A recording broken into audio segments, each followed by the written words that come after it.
Kidlat News Updates. Mga balita ngayon, Bagyong Uwan humina bilang typhoon, patuloy na nananalasa sa North Luzon. Sundalo natagpo ang patay sa loob ng barracks sa Maguindanao del Norte. State of national calamity tatagal ng 1 taon. Ako po si Cesar Soriano para ihatid ang mga nangungunang mga balita sa buong kapuluan.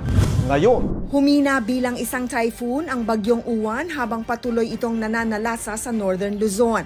Pasado alas 9 kagabi nang naglandfall ang bagyo sa Dinalungan, Aurora, dahilan para maging isolated ang nasabing bayan. Gayon din ang Dipaculao, Kasiguran at Dilasag dahil sa mga pagguho ng lupa. Magdamag na malakas ang hangin na may kasabay na pabugso-bugsong ulan ang naranasan sa malaking bahagi ng Luzon na nagpatumba sa mga puno, poste at nagpaantala sa supply ng kuryente. Kasalukuyan namang tinatahak ng bagyo ang karagatang sakop ng La Union, saka ito kikilos mula Hilagang Kanluran patungong Hilaga at inaasahang lalabas ng PAR bukas, November 11. Natagpo ang patay ng kanyang mga kasamahan ng isang sundalo sa loob ng barracks ng Bravo Company ng 6th Infantry Battalion sa Barangay Capiton, Datu Odinsinsuat, Maguindanao del Norte nitong Sabado ng gabi.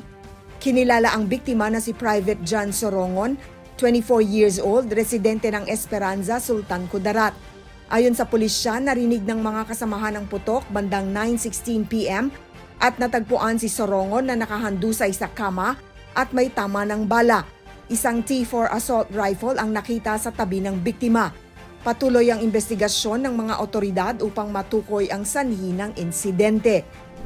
Isinailalim na ni Pangulong Ferdinand Marcos Jr. ang buong bansa sa 1 taong state of national calamity dahil sa Bagyong Tino batay sa rekomendasyon ng National Disaster Risk Reduction and Management Council o NDRRMC. Sa bisa ng Proclamation No. 1077, inaasahan ng lahat ng ahensya ng gobyerno ng tuloy-tuloy at agarang pagresponde at mga kritikal na recovery measures sa mga lugar na matinding sinalanta ng bagyo. Base sa huling datos mula sa Office of Civil Defense o OCD, 224 na mga individual ang nasawi dahil sa Bagyong Tino. Sa Cebu, ang may naitalang pinakamataas na bilang ng patay na umabot sa 158.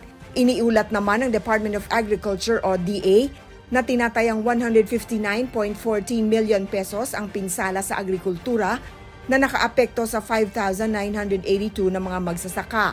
Naglaan na ang Office of the President ng 760 million peso cash assistance sa local government units na apektado ng Bagyong Tino. Para sa Kidlat News Channel, ako si Rosalyn Sinchonco, nag-uulat.